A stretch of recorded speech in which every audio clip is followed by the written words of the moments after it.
Hi, everybody. Welcome back to Ox Talks. It is Wednesday, February 28th, 2024. Hope all of you are having a productive day this week and a good work week overall so far.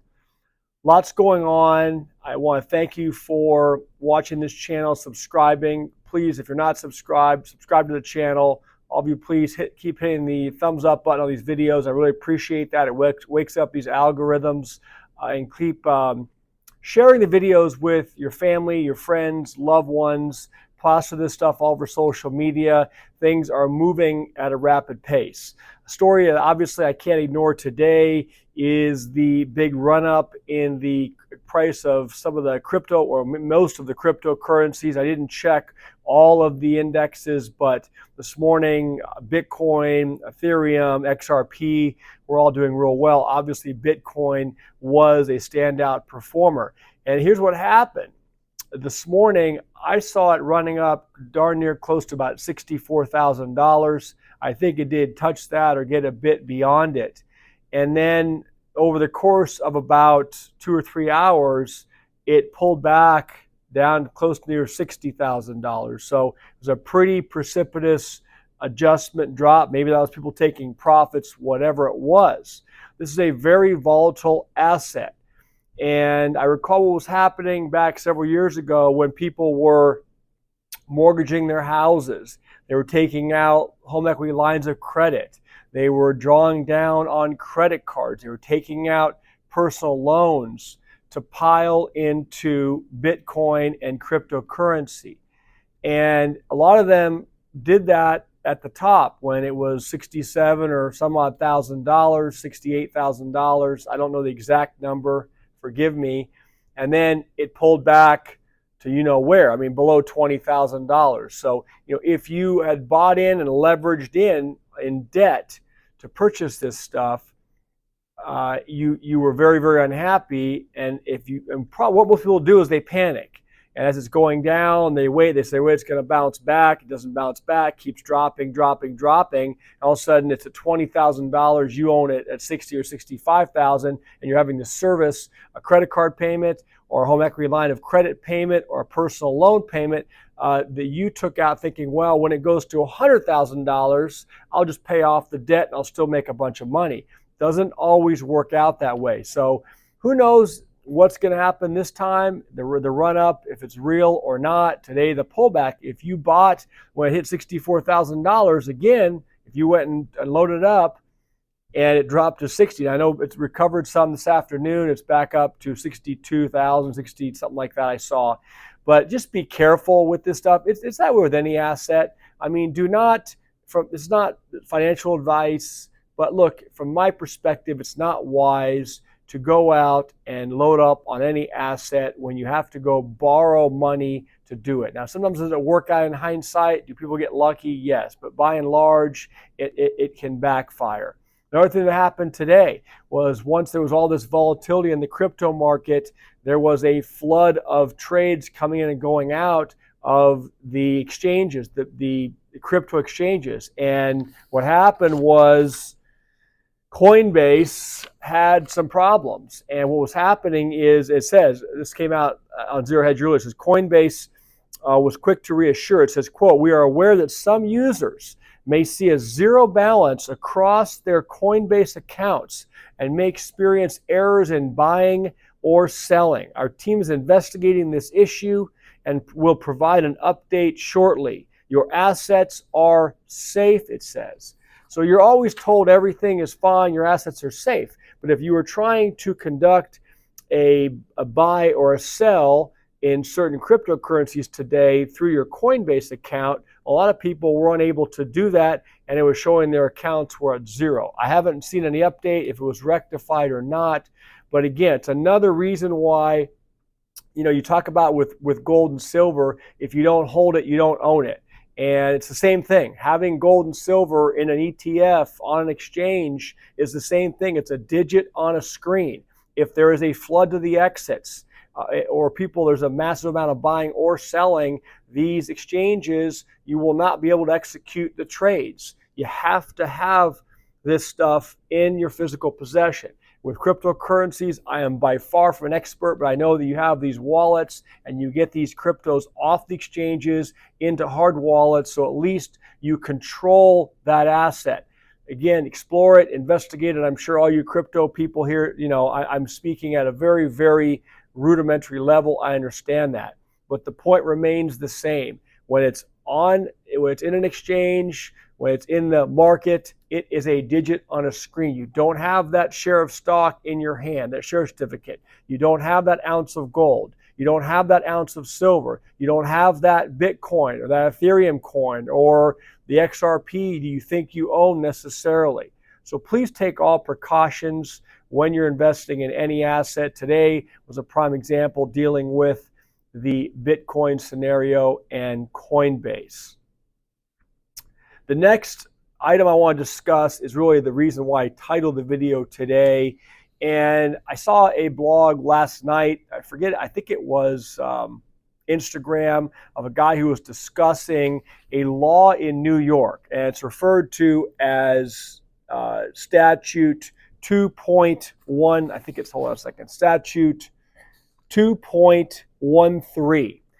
And I watched this little presentation and it scared the heck out of me. And I pulled up an article from Rockland Times, it's a New York-based publication that was published back December 2nd of 2023. Maybe you are aware of this. I was absolutely not. And it's entitled New York Reinstates Compulsory Quarantine. Look, we don't know what's coming our way. We don't know if there's going to be another pandemic. We don't know how it's going to be created, how it'll be unleashed, what impact it'll have. But there's a strong likelihood that something is going to occur in the future with that. We don't know what, we don't know how or when. But there are certain laws on the books, evidently, especially in New York, that I think if you're there, you need to obviously be paying attention to. If you're in other states, you need to be paying attention as to whether your states enact anything similar. And this says, New York State's 4th Judicial Department has reinstated a controversial policy that empowers the state government to lawfully order people to involuntarily isolate or quarantine in order to prevent the spread of highly contagious diseases. Originally passed in February of 2022, the dramatic expansion of the rights and abilities of the state health commissioner, collectively referred to as Rule 2.13, was struck down in July of that same year in the state Supreme Court. Last Friday, which now we're talking about December of 2023, says last Friday the 4th Judicial Department repealed that decision, basically reinstating that law. And it says, with Rule 2.13 reinstated, the State Commissioner of Health now resumes the authority to, quote, whenever appropriate to control the spread of a highly contagious communicable disease, issue and or direct the local health authority to issue isolation and or quarantine orders consistent with due process of law to all such persons as the State Commissioner of Health shall determine appropriate, end quote. I will tell you, do your own research on this. Try to pull up some of the blogs on New York Rule 2.13, and you can understand how this is being interpreted. I actually went today and I printed out the actual statute from the official compilation of codes, rules, and regulations of the state of New York, Title 10, Department of Health, Chapter 1, State Sanitary Code, Part 2, Communicable Diseases, Reporting of Cases, and Records. And again, I know we don't like to sit here and just read, but I'm going to read this to you. I'm going to jump to some parts I think are important. And again, you can use your own discretion on how you interpret this, but it is definitely a very broad stroke law. As a lawyer, somebody who reads codes and statutes and interprets them for a living for clients, this is scary. And last night I was having dinner with my family, and I told my wife and I told my kids at dinner after and we discussed this. It came up. My wife actually brought this to my attention because she had seen it posted on Instagram or something. And I said, look, if something like this was to be implemented or passed in California, we would definitely be forced to leave the state. I said, that's it. I would sell the law practice. We would sell the assets and simply leave the state because it is, from my perspective, draconian. And look, a lot of times, not to get too political here, but California a lot of times follows in New York's footsteps with laws that are passed, and the political climate is very similar. Here's what portions of this statute state. Duty to issue isolation and quarantine orders. Whenever appropriate to control the spread of highly contagious disease, the State Commissioner of Health may issue and or direct the local health authority to issue isolation and or quarantine orders, consistent with the due process of law, to all such persons as the State Commissioner of Health shall determine appropriate. Paragraph 1 of this subdivision shall not be construed as relieving the authority and duty of local health authorities to issue isolation and or quarantine orders to control the spread of a highly contagious disease, consistent with due process of the law, in the absence of such direction from the State Commissioner of Health. For the purpose of isolation orders, isolation locations may include home isolation or such other residential or temporary housing location as the public health authority issuing the order determines appropriate, where symptoms or conditions indicate that medical care in a general hospital is not expected to be required, and consistent with any direction that the State Commissioner of Health may issue. Where symptoms or conditions indicate that medical care in a general hospital is expected to be required, the isolation location shall be at a general hospital. For purposes of quarantine orders, locations may include home, other residential or temporary housing quarantine, or quarantine at such other locations as the public health authority issuing the order deems appropriate, consistent with any direction that the State Commissioner of Health may issue. Let that sink in, folks, as to what that means. You can, the way I interpret this, be forced. I'm not a New York lawyer, by the way. I'm a California lawyer, but I'm reading this, taking it at face value from what other people have read and interpreted this statute. You can be removed from the home if there are other facilities set up. I don't know if you recall when the pandemic was first unfolding, but I recall seeing videos of over in China of the government officials coming to people's homes, and literally you saw them, tearing the families, tearing the kids out of the parents' arms, and you saw people struggling, holding on to door jambs, and they were being dragged out of their houses.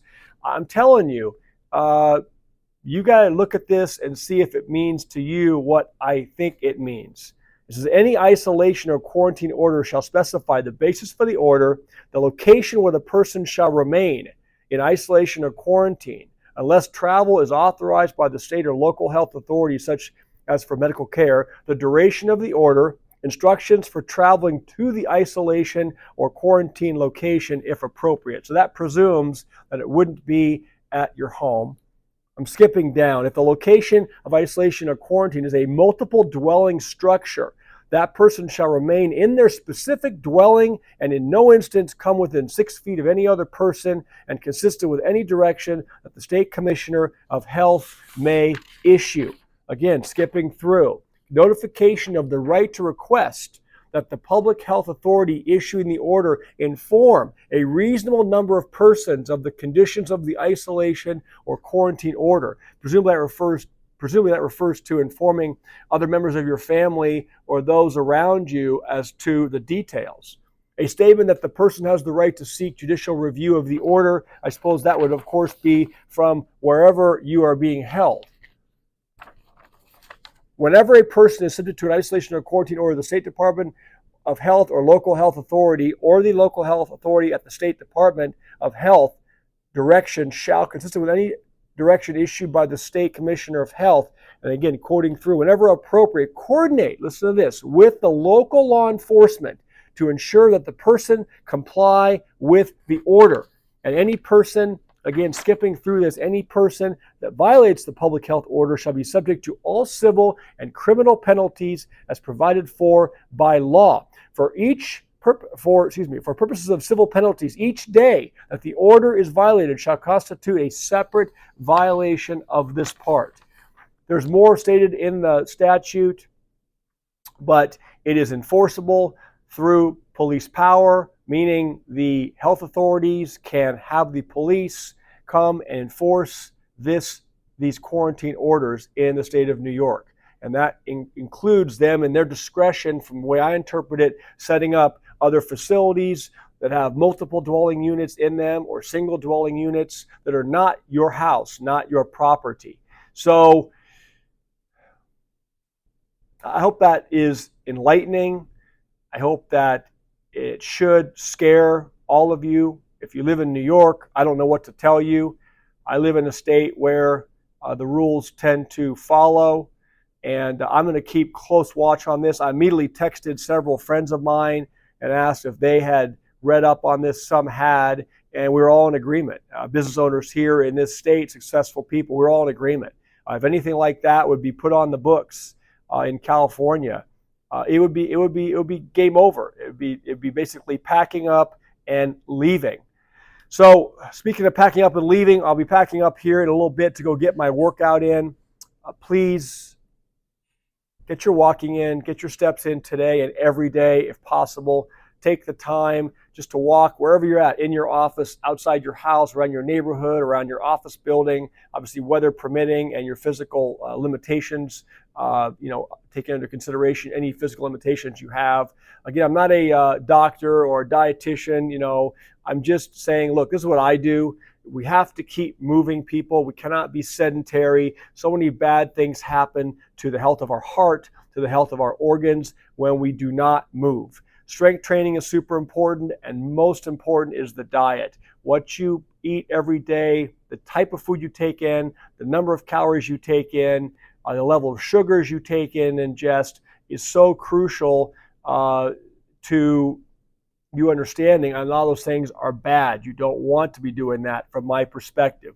But please monitor all that. Take care of your diet. Get on something that's consistent that you can stick with. Don't try some crazy fad thing that is going to be a one and done. You're going to lose a few pounds. You're going to lose 5 pounds and then put back on 10. You have to find something that you can have a lifestyle change and stick with it. With that being said, thank you again all for watching. I'll see you tomorrow. Bye.